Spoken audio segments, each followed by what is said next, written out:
मित्रों, आपकी बात आपके साथ राकेश मोहन त्यागी यूट्यूब चैनल के आज दिनांक 23 अप्रैल इस सायकालीन 247वें अंक में आप सभी को भैया मेरी राम राम।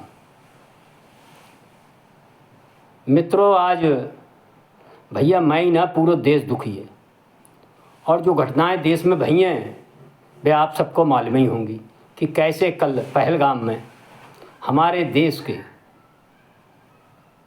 और देश ही नहीं कुछ विदेशन के लोग जो घूमन आए थे कश्मीर में पहलगाम में कैसे 6 आतंकवादी ने भैया, और उनमें ज़्यादातर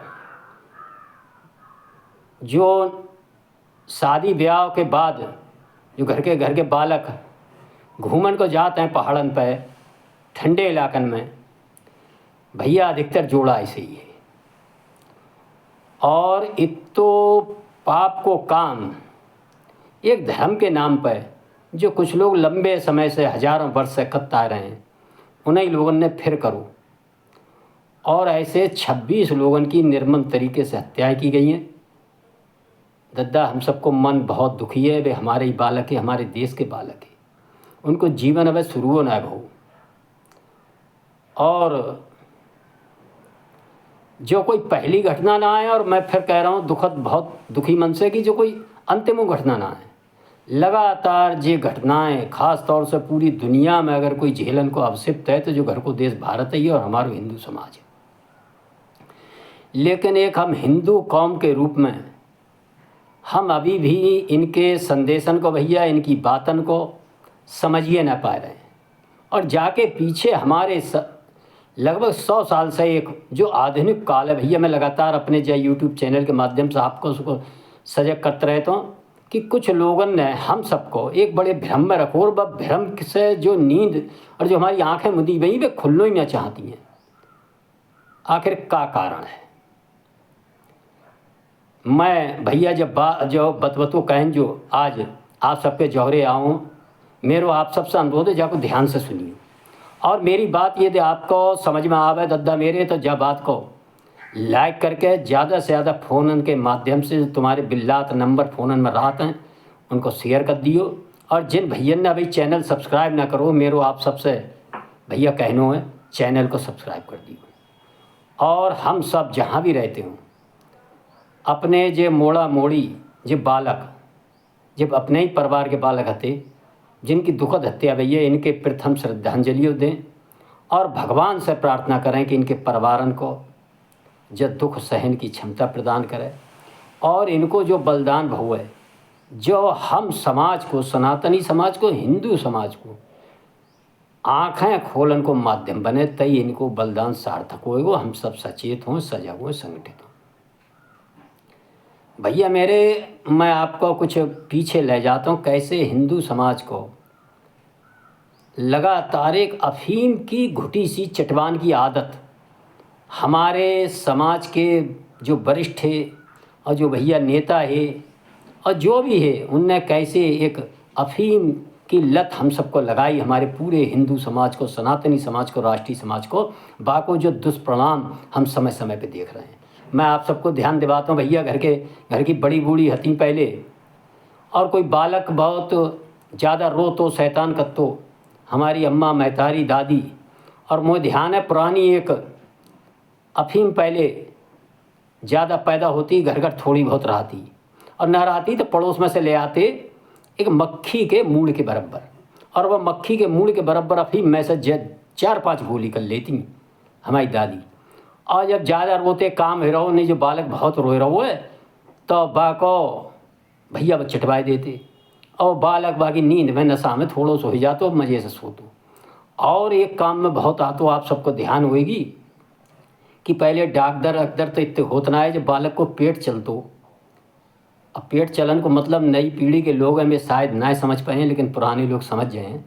ये दस्त पेचिश जब ज़्यादा होती तो कहाँ ले जाएँ, गांव में ना रास्ता है ना कुछ है, तो भैया जहे दवा बड़ी रामबाण होती, फौरी तौर पर जो तुरंत लाभ करती, और जो बालकन को जहू चटवा देती हमारी दादी, हमारी नानी, हमारी अम्मा, और दस्त पेचिश बंद हो जाती। लेकिन धीरे धीरे जो लत लग जाती अम्माओं को दादियों को कि बालक जहाँ रो और उन्हें गट्ट नहीं चटवाए दे, बहू जाको सो जाए वो, तो काम कर लिए। और वो आदत धीरे धीरे बालक के उस समय तो लाभकारी नज़र आती, लेकिन वो बच्चा मानसिक रूप से शारीरिक रूप से भैया वो कति कुमड़ मुग हो जातो, कहते ना का बैल बुद्धि आओ।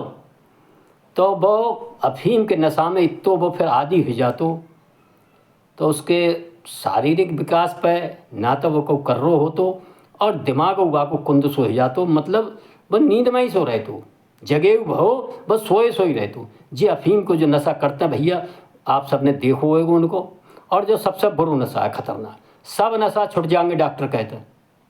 तम्बाकू वो छुट सकती है, शराब वो छुट सकती है, और नशा छुट सकता है, लेकिन जो अफीम को नशा है सो जो आदमी चौलो रहा है तौलो जो छोड़ ना पाते, और जो नशा करते तो ना करते तो जाकी आँखें अधमुदी रहती हैं, खुलती हैं ना है पूरी, और जो ऐसे ही लुस्त पुस्त जैसे लुंज पुंज ना कहते हैं वैसे परो रहते हैं।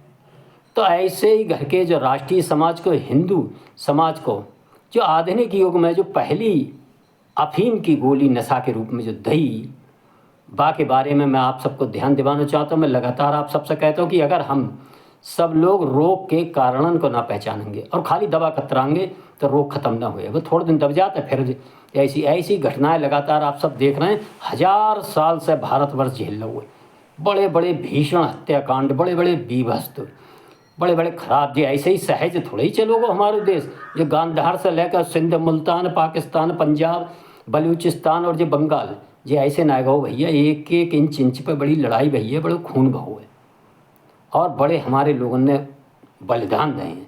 लेकिन बेजौलो लड़ते रहे, लेकिन बाहरी विदेशी शक्ति ने देखो और उनने कुछ अपने बीच के लोग खड़े करे, उनने कि जे ऐसे ना हारेंगे तो इनको कोई नशा को गुलाम बनाए दो, और उनने कुछ नशे रूपी ऐसे विचार हम सबके ऊपर भैया दद्दा भरदय वे अभी तक उनसे हमारी आंखें खुली ना रही हैं, और हम कतई लस्त पस्त पड़े हैं, देख रहे हैं घटनाएं हो रही हैं, लेकिन उनके कारण ना जान रहे, कारण जान रहे हैं तो उनको प्रतिकार ना कर पा रहे हैं। आज से 105 साल पहले भैया 1920 की तरफ खिलाफत आंदोलन और महात्मा गांधी घर के भैया राजनीति, भारत की राजनीति में नए नए आए हते, पुरानी पीढ़ी के नेता सब बुढ़ियाए गए, और जे आए तो इनने आए के सबसे पहले जो गोली घर के इनको पियाई घर के देश के हिंदू समाज को, कि हिंदू मुस्लिम एकता के तहत भैया जो टर्की को जो खलीफा हो, बाकी अंग्रेजन ने खिलाफत छीन ली है, और बाकी खिलाफत वापस दिलान को जो मुसलमान दुनिया भर के कर रहे हैं आंदोलन, तो इनको संग हमऊ दें जी, हमारे भैया हैं। इन भैया को जब हम संग देंगे तो देश की आज़ादी में लड़ाई में अंग्रेजन के खिलाफ जी हमारे संग देंगे। जो विचार भैया जो बड़ो बढ़िया लागो, मैं बताई ना, जो अफीम की छोटी सी गोली मक्खी के मूल के बराबर आदमी में दिखती हो ना है, और कितो दुष्परिणाम करती है। तो भैया हिंदू तो बड़ो सहज होता है, सरल होता है, गांधी जी की बात पर विश्वास करके लग गए उनके संग खलीफत आंदोलन। और भैया 28 अप्रैल जो आज है 23 अप्रैल, आज से 5 दिन बाद 1920 में केरल के अंदर मालाबार जिला है, वहाँ पे करता उनके संग रहे, लेकिन उनने भैया जिनके पक्ष में हम उनकी गवाही दे रहे हैं, उनके संग लड़ रहे, वे हिंदुओं पे ही भिड़ पड़े, और हजारों सैकड़ों हिंदुओं की हत्याएं कर डाली, बलात्कार भव। और जब 19वीं 18वीं शताब्दी में जो एक बहुत बड़ा धर्मांतरण व क्षेत्र में भव, और हफ्तन हुआ जब तक मिलिट्री गोरखा रेजिमेंट वगैरह ना पहुंची, तो लोग कैसो कैसो वह क्षेत्र में हिंदू से अत्याचार भव। जो लोग जिनने इतिहास पढ़ो वे जानते हैं, लेकिन जब गलती पहली भयंकर गलती भई, और वह अफीम की गोली देन वालों को अगर हमने जवाब दो हो तो हमारे देश के हिंदू ने कि तुमने जो का करो, लेकिन ना, बस आप धर्मनिरपेक्षता, हिंदू मुस्लिम एकता, भाईचारा, पहली बार हम सबको भाईचारा में चारा बना के भाइयन के सामने पेश करो। वो घटना ही आज से 105 साल पहले की, और जाके कुछ ही दिन बाद जो भाईचारा, धर्मनिरपेक्षता, रघुपत राघव राजा राम ईश्वर अल्लाह तेरो नाम, एक स्वनिर्मित भैया भजन कर दो, और हम सब ऐसे बन अफीम की जो गोली हमें दही भाईचारा में जो भजन गाने लगे। मैं आप सबसे, मैं अगर गलत कहता हूँ, एक भी जिनके लिए जो भजन गाया गया था, उनके किसी भी धार्मिक स्थल से या उनके किसी भी नेता ने आज तक अपनी जबान पे ये शब्द नहीं लाया होगा कि रघुपत राघव राजा राम ईश्वर अल्लाह तेरे नाम। अगर कोई लाभ हो तो भैया मुझे जरूर बताइए। हमें ही लोग कहते रहे, हमारे मंदिर में बजत रहे, हमारे सभन में बजत रहे, हमारे राजनीतिक नेता कहते रहे और हम बाको गात रहे, बजात रहे और भाई इनको चारा बनते रहे। जो हो वो अफीम रूपी जो छोटी छोटी गोली हमारे समाज को जो देन को काम, और ब गोली दे दे उनकी समझ में आएगी जो समाज बड़ो है। अगर जो जाग गौ नींद से और जाको काऊ नशा में डुबोई ना रखो तो जो हमारे मोड़ा मोड़ी लौड़ा लौड़ियन की वंशवादी आधार पर हमारी राजनीति ना चलन दे और इनको नशा में राखो और वो काम लगातार चलते रहो। कैसे गांधी परिवार ने कांग्रेस ने लंबे समय तक राज्य करो और उनकी देखा दुखी देश में और वंशवादी ऐसे राजनेता उभर आए। उनने कि मैं और मेरे बाद मेरो लला, मेरी लली और लला के लला, लला की लली, यही सब चलते रहे। बहुत से ऐसे राजनीतिक दल कई बार चर्चा कर चुके हैं, मैं बस चर्चा में आज ना जाऊँगा। आज चर्चा को विषय जो है कि आखिर जो ऐसी घटनाएं लगातार हमारे समाज के साथ क्यों हो रही हैं भैया, और हो रही हैं तो हम उनके मूल को क्यों ना समझ पा रहे हैं। उसका कारण यह है कि हमारे समाज को लंबे समय से जो भाईचारा, धर्मनिरपेक्षता, हिंदू मुस्लिम एकता, जो एकता वो एकता, जो पाठ जो रूपी जो अफीम चटवान की आदत, हम तो चाटे पर ही अफीम, दूसरे को तो माना जब बात को बे जब मौका लगाता है तो भाई को चारा बनाए देते हैं। और देश के बंटवारों भाव भैया, भयंकर हत्याकांड भाव, सब कुछ भाव तौल नशा इतो गहरे होएगो तो हम लोगों की आंखें ना खुली। और जो फिर तो इन लोगों ने समझ ली कि अब जो हिंदू समाज कतई अफीम के नशा में, जो धर्मनिरपेक्षता के नशा में डूबो बहु है। पढ़े लिखे लोग ज़्यादा बीमारी के शिकार हैं और जातिवादी लोग बहुत शिकार हैं। वे कहते हैं हम तो भैया है, हम तो पंडित हैं, हम तो ठाकुर हैं, हम तो दलित हैं, हम तो जे हैं वो हैं। वे इन हमलन में जो देखते ही ना है कि वे तो दूसरे में पूछते ही ना है तुम कौन हो। उनने सीधी पूछी जब पहलगाम में, उन्हें बता कौन है। उनने कि साहब मुसलमान नहीं है। नहीं, बोले कहाँ पर है, बोले मार डालो। और उनने कैसे पैंटें उतरवाए तक के। जो देखो जो लोग कहते हैं कि आतंक को कोई धर्म ना हो तो उनसे बड़ा आतंकवादी इस देश में कोई ना भैया। वे सबसे बड़ी अफीम की गोली वे ही हमको चटवा रहे हैं। धर्म के आधार पर हत्याएं हो रही हो। तुम कह रहे हो कि आतंक को कोई धर्म ना हो तो और भैया कैसे होता है। और विश्व के हर जगह फिर हुए, विश्व में कहूँ तुम शांति से रह ना रहे। जहाँ बौद्ध हैं वहाँ बौद्धन को मार रहे, चाहे म्यांमार हो, चाहे श्रीलंका हो, चाहे थाईलैंड हो, चाहे इंडोनेशिया हो, कहूँ हो। अब तो जापान में शुरू कर दो। और चाहे ईसाई जहाँ हो, चाहे यहूदी हो, कोई हो, मतलब धर्म के आधार पर ही आप उनको संहार कर रहे हो। चाहे बांग्लादेश हो, चाहे अपना देश हो। इसके बाद भी कितो दुस्साहस जे नेता और जो लिबरल गैंग, वामपंथी, जिहादी और जो वंशवादी आधार पर, जातवादी आधार पर जो भैया राजनीति करते हैं, हम सबको बेवकूफ़ बनाते हैं।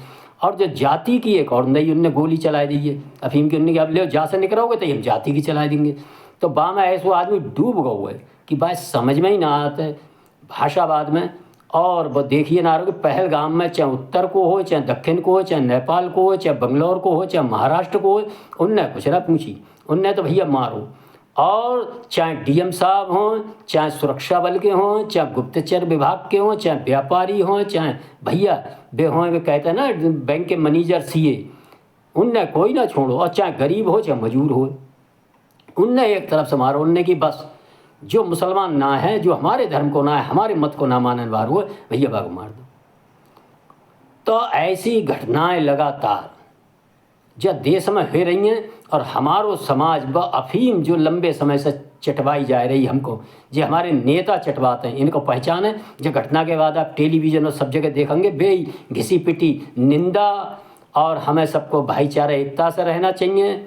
और जगह जगह इसी तरह की बातें, कुछ प्रदर्शन, कुछ मोमबत्ती पजा देंगे और ये घटनाएं फिर थोड़े दिन बाद भूल जाएंगे और नई घटना को इंतजार करने लगेंगे। इसके मूल कारण में भैया जय है कि जो मीठी मीठी गोली देते हैं आतंकवादी वे ही ना होते हैं जो बंदूक चलाते हैं या बंदूक से, उनसे बड़े आतंकवादी वे होते हैं जो इन आतंकवादियों को भैया बचाव करते हैं। और वे बचाव टीवी पे बैठ के बड़ी बेशर्मी के साथ वे जो 2-3 मुद्दा मैंने अफीम की गोली जो आपको चटवान को वे धरते हैं, वे गोली उनकी खूब चलती हैं। जब वे गोली कुछ कम असर करती हैं तो सबसे बड़ी गोली फिर वे जातिवाद की चटवाते हैं। अरे तुम्हें का मतलब, तुम्हें कुछ ना। ऐसी करके ऐसी घटनाओं पर टीवी डिबेट और ऐसे जो इस तरह की गोली देने वाले लोग हैं, जब तक भैया हम उनको स्थानीय स्तर पर विरोध ना करेंगे, हम मुर्शिदाबाद की घटना हो, चाहे भैया बंगाल की घटनाएं हों, चाहे कश्मीर की घटना हमने देखी, पूरे ही समाज निकाल दो वहाँ से। आप चाहे केरल की घटना हो, चाहे मुजफ्फरनगर की हो, चाहे संभल की घटना हो, जो समय समय पर भैया दद्दा जो ऊपर वालों की घटनाएं के माध्यम से हम सबको सचेत कर रहा हूँ कि अब जो अफीम की गोली की नशा से बाहर निकलो और जागृत हो, क्योंकि अफीम के नशा को आदमी बहुत दिन बाद, और ऐसा नहीं है जो घर के ही देश में हीरो है, चीन भी एक ऐसे ही देश था, उससे तो वास्तव में अफीम को गुलाम बनाओ। ये तो मैंने एक प्रतीक रूप में आपसे कही कि अफीम की गोली जो विचारधारा के माध्यम से दी जा रही, वहाँ तो वास्तव में अफीम चीन को अफीम को देश कहो जाता, तो सैकड़ों साल वो अफीम के नशा में पूरे देश डूबे रहो। और जब वो जगो व नशा से आज आप देख रहे हैं, वो अपने स्वाभिमान के साथ अपने समाज के साथ खड़ा हुआ, और वह चीन आज विश्व के अंदर एक महान शक्ति के रूप में है। और जिस दिन भैया हम जब वैचारिक जो अफीम की गोली जो हम खात हमारे पूर्वजन ने खाई और हम सब खा रहे हैं, जा से मुक्त भय जो भाईचारा और जातिवाद और केवल अपने राष्ट्रीय हित, अपने समाज का हित और सर्वधर्म हमारे यहाँ जो संभाव को पाठ है, हम तो कहते हैं सर्वे भवन्तु सुखना सर्वे संत निरामय। यार हमें तुम जो का पाठ पढ़ा रहे, हमारे तो बाप दादे परदादे हजारों 10,000 साल से जहे रट रहे हैं वसुधैव कुटुंबकम। हम तो पूरी जमीन पूरी पृथ्वी को अपने परिवार मानते हैं, और तुम हमारे संग दुश्मनी को व्यवहार करोगे और हमको फिर गोली चटवाओगे अपनी अफीम की, और अपने उल्लू सीधे करोगे। अपने लला की राजनीति सही रहा, चाहे राहुल गांधी हो, चाहे सोनिया गांधी हो, चाहे जवाहरलाल नेहरू हो, चाहे इंदिरा जी हो, चाहे राजीव गांधी हो, सबको जयाल कानून तुमने अपने समय में ऐसे हिंदुओं के खिलाफ बनाए ठाड़े कर दे, भगवान राम तक को तुम काल्पनिक बताने लगे।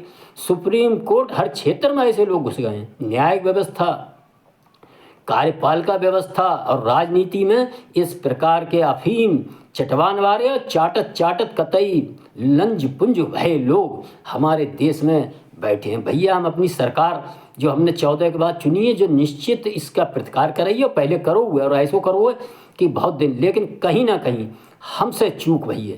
हम जब अपने सुरक्षा करने वाले, अपने रक्षा करने वाले अपनी सरकार को कहीं कमज़ोर करेंगे, तो निश्चित ही हमारे दुश्मन को मौका मिलेगा और वह एकता में आके हमारे साथ पहलगाम मुर्शिदाबाद ऐसी घटनाएं करने का दुस्साहस कर पाते हैं। जहाँ में हम सबको सोचना चाहिए, विचार करना चाहिए। आप सब ने देखा इजराइल में भी इसी प्रकार इजराइल की सरकार जब लुंजपुंज सरकारी और कुछ मतभेद का शिकार भई, तब कैसे उनके देश पर 2 साल पहले हमला करो, वो एक अलग बात है, उनने हमला को कैसे ही जवाब दो।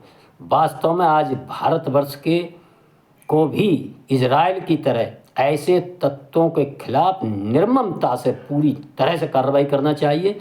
लेकिन कार्रवाई करने से पहले हम सब भी जरा अपना मनन करें, चिंतन करें कि आखिर हमने अपनी सरकार को कमज़ोर अशक्त सरकार बनाने का निर्णय लो, का वो उचित है, और ये उचित ना है। और वो हम क्यों ले पाए वो निर्णय? वो लेने का कारण यह था, वह भाईचारा और जातवादी जो अफीम की गोली हमें लोग चटवान आते, आज वे कहाँ हैं? आप देखेंगे वे सब घिसी पिटी बातें कर रहे होंगे। कोई खुल के नहीं कहेगा सरकार के साथ खड़े होकर कि पाकिस्तान पर ऐसे आतंकवादियों के खिलाफ, मैं जो ना कह रहा हूँ भैया, सब मुसलमान जाके, लेकिन बेहू मजबूर हैं, लेकिन वे चुप्पा रहते हैं।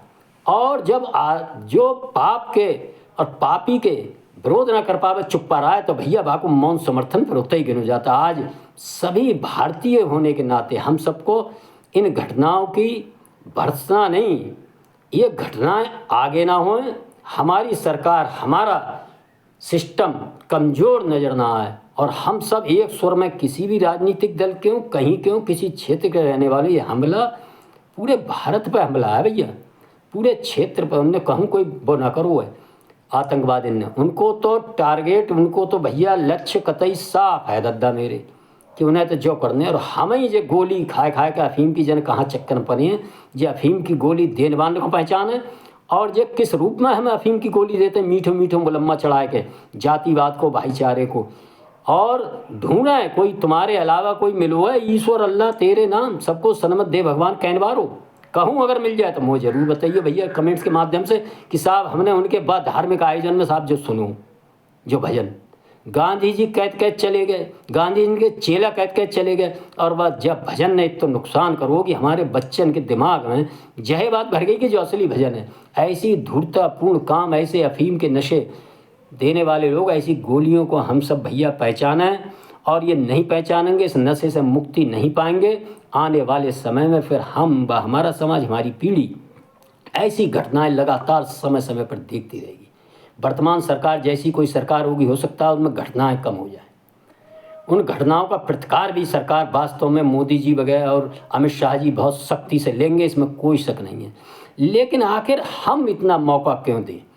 हम भी अपनी सरकार को मजबूत रखें और मजबूती से खड़े रहें, और एक समाज के नाते सरकार पर दबाव बनाएं कि इन आतंकवादियों के खिलाफ इजराइल की तरह नीति अपनाना चाहिए। घर में घुसकर इनको बिल्कुल नेस्त नाबूद जब तक ना हो जाए चैन से नहीं बैठना चाहिए। सरकार ने ये काम किया भी है अंदर घुसकर, लेकिन वो अभी दबे छुपे तौर पर। अब समय आ गया है कि चाहे बांग्लादेश हो, चाहे पाकिस्तान हो, चाहे कोई भी देश हो, जहाँ भी भारतीय हितों के खिलाफ कोई व्यक्ति या समूह भैया दद्दा काम करे तो बाके खिलाफ निर्ममता से काम करना चाहिए। जैसे घर के खेतन में ना खरपतवार निकालते हैं तो दबाव छिड़काते हैं, और बासना मत तो खुरपियों चलाते हैं, नराते हैं।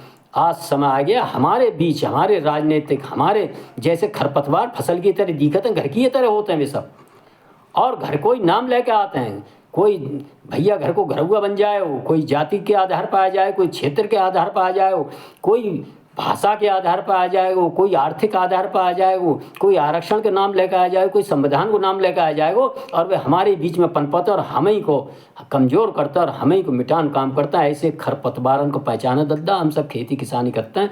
इनको अगर दवाई से ना माने, बातन से ना माने, तो फिर इनको भैया खुरपिया से कतई फिर जड़ से इनको अपने खेत से बहरार जरूर कर दे, तई हमारी फसल, हमारे बाली बच्चन को, हमारे देश हरो भरो होएगो और उन्नति के रास्ते पर जाएगा, समृद्धि होएगी। एक बार मैं पुनः जो मृतक आत्मा हैं उनके प्रभु से कामना करता हूं कि भैया उनकी आत्मा को शांति मिले, उनके परिवार को जब दुख सहन की क्षमता मिले, और इन घटनाओं से हमारा जो समाज है, हमारा राष्ट्रीय समाज है, वो जो ये नशा है, अफीम रूपी नशा जो हमें लंबे समय से दिया जा रहा था, उस नशे के जाल से हम बाहर आएँ।